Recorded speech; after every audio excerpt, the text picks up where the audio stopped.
अस्सलाम वालेकुम टॉरियंस, मैं हारिस अज़मी प्रोफेशनल एस्ट्रोलॉजर आपकी खिदमत में हाज़िर हूँ इस हफ़्ते की एस्ट्रोलॉजिकल रिसर्चेज लेकर।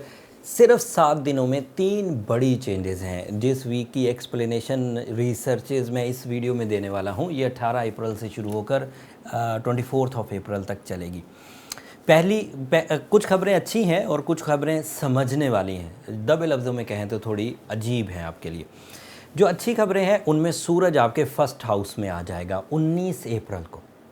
सूरज अगर फर्स्ट हाउस में आए तो चीज़ें फ्लरिश करती हैं, एस्टैब्लिश होती हैं, मैच्योरिटी प्रोड्यूस होती है, कैप्टन स्किल्स प्रोड्यूस होती हैं, decision making, bravery, confidence level, natural abilities enhancement, easy and silkie path, ये सब आपको मिलेगा। एंड दूसरी खबर सेम 19 तारीख को ही 19 अप्रैल को मरकरी भी आपके फर्स्ट हाउस में इंटर हो जाएगा। तो यहाँ से मरकरी का गोल्डन सीज़न शुरू हो गया।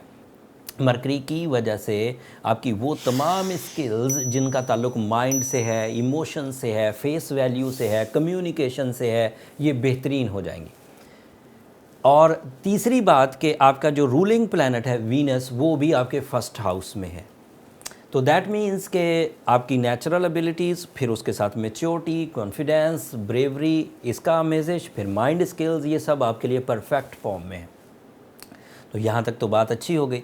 इसकी और बहुत सारी तफसीलें अगर बयान करने लगूंगा तो लंबा टाइम लगेगा। वैसे रमज़ान सीज़न चल रहा है तो मैं चाहता हूँ चीज़ों को थोड़ा छोटा करके बयान किया जाए। मकसद सिर्फ ख़बर का आप तक पहुँचाना है, उसकी डिटेल फिर आप ख़ुद भी सर्च कर सकते हैं।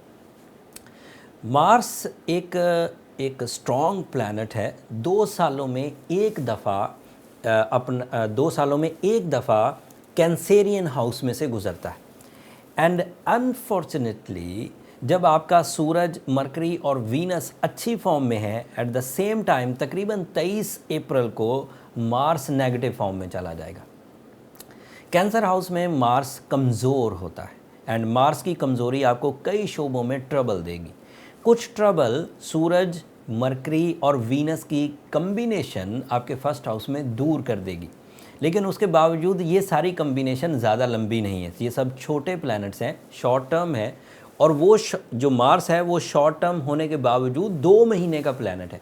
और ये सब जो सन है 30 दिन का, मरकरी 21 दिन का एंड वीनस 20-25 दिन का। सो आलमोस्ट ये जल्दी यहाँ से निकल जाएंगे एंड मार्स आपको ट्रबल लंबा देगा। तो इसलिए मोहतात रहिए। मार्स की ट्रबल क्या होगी? एज़ यू नो, मार्स एक फायर नेचर प्लैनेट है और वो वाटर नेचर एरिया में जाने लगा है 23 मई को। तो उससे क्या होगा कि इरिटेशंस प्रोड्यूस करता है। वो बंदे के अंदर एंगर फिट्स को बढ़ा देगा, emotional instability, relationship disturbances. Specially as you know कि कैंसर हाउस टॉरियंस के लिए तीसरा घर बनता है। तो अजीज़ व अकारब भी उसमें आ जाएंगे, क्लोज़ रिलेटिव्स भी उसमें आ जाएंगे, रिलेशनशिप डिसीजन फैक्टर्स भी उसमें आ जाएंगे एंड मार्स वहाँ पर इन सब को इरिटेट करेगा। बहुत शकूक पैदा हो सकते हैं, आपकी एक्सप्लेनेशन एक्सेप्ट नहीं की जाएगी। इधर मरकरी बहुत अच्छा है जो कि एक्सप्लेनेशंस को परफेक्ट कर देता है।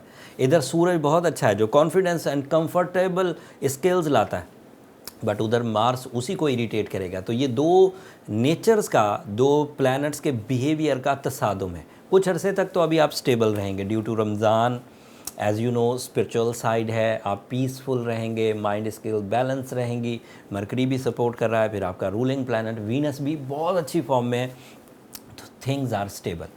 बट मार्स रफ्ता रफ्ता ताकतवर होता जाएगा।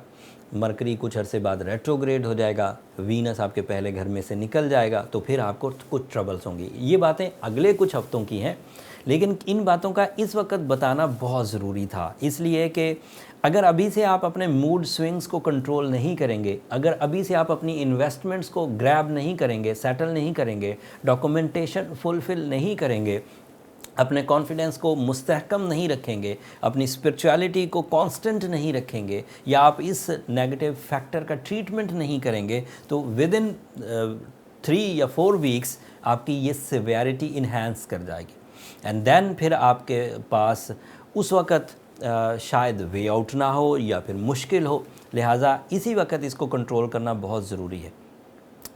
और इसका दूसरा फैक्टर ये था कि कंट्रोल करने के लिए जो बेस्ट गोल्डन स्पिरिचुअल टाइम चाहिए होगा वो अभी अवेलेबल है। आज से 4 हफ्ते बाद जब आपको ये सब चीज़ें थोड़ा असर करने लगेंगी तब आपके पास रमज़ान नहीं होगा। लिहाजा इसी वक्त इसको कंट्रोल करना बेहतर है।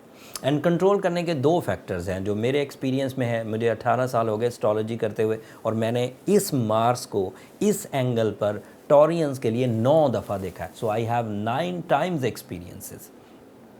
कंप्लेन लेवल टॉरियंस का बढ़ेगा, इन्वेस्टमेंट करना प्रॉफिटेबल नहीं रहेगी एंड रिलेशनशिप अनसर्टनिटी भी प्रोड्यूस होगी, स्पेशली हाउस वाइफ्स के लिए। तो ये थोड़ी सी ऐसी चीज़ें हैं जिसके लिए आपको एक तो एमरल्ड, जिन लोगों ने अगर एमरल्ड पहना हुआ है टॉरियंस ने, दैट्स फाइन, उन्हें पहना रहना चाहिए, फिर उनको साइंटिफिक रेमेडीज़ की ज़रूरत नहीं।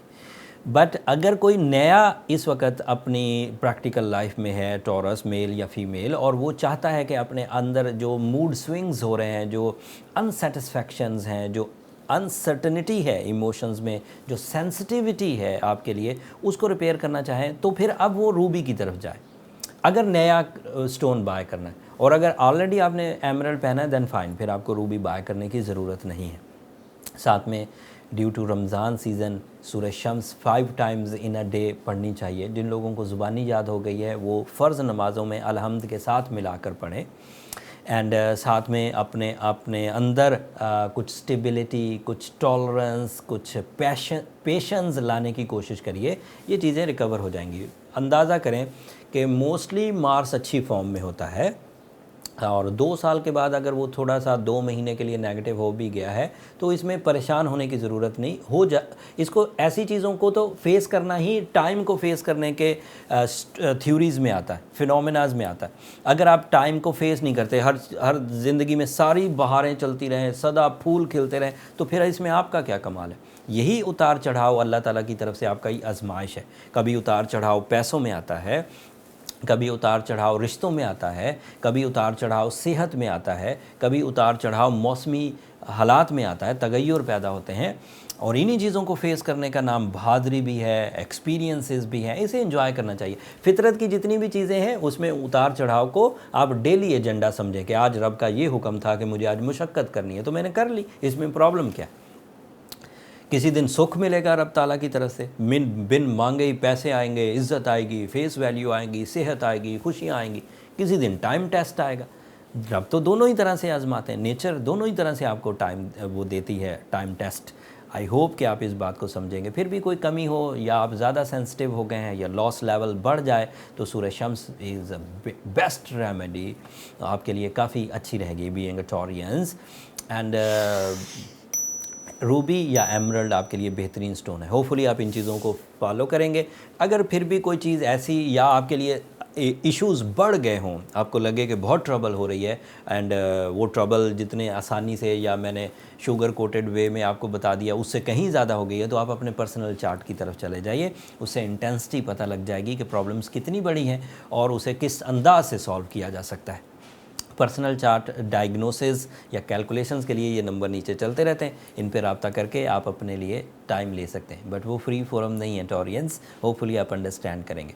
अब अगले हफ्ते तक के लिए मुझे इजाज़त दीजिए। जाते जाते मेरी हमेशा की तरह 2 दरख्वास्तें, अपनी दुआओं में मुझे ज़रूर याद रखिएगा। आपकी दुआएं न सिर्फ मेरे लिए इस दुनिया का बल्कि आखिरत का सबसे कीमती सरमाया है। और रमज़ान सीज़न में दुआ नहीं करेंगे तो फिर कब करेंगे। एंड चैनल को भी ज़रूर सब्सक्राइब कर लीजिएगा। आपकी सब्सक्रिप्शन हमारी हौसला अफजाई की वजह है, मेरी भी, मेरी टीम की भी। अगले हफ्ते मज़ीद एस्ट्रोलॉजिकल चेंजेस आएंगी, उन चेंजेस से आपकी ज़ात पर क्या इम्पैक्ट्स आएंगे वो मैं तफसील अगले हफ्ते बयान करूँगा।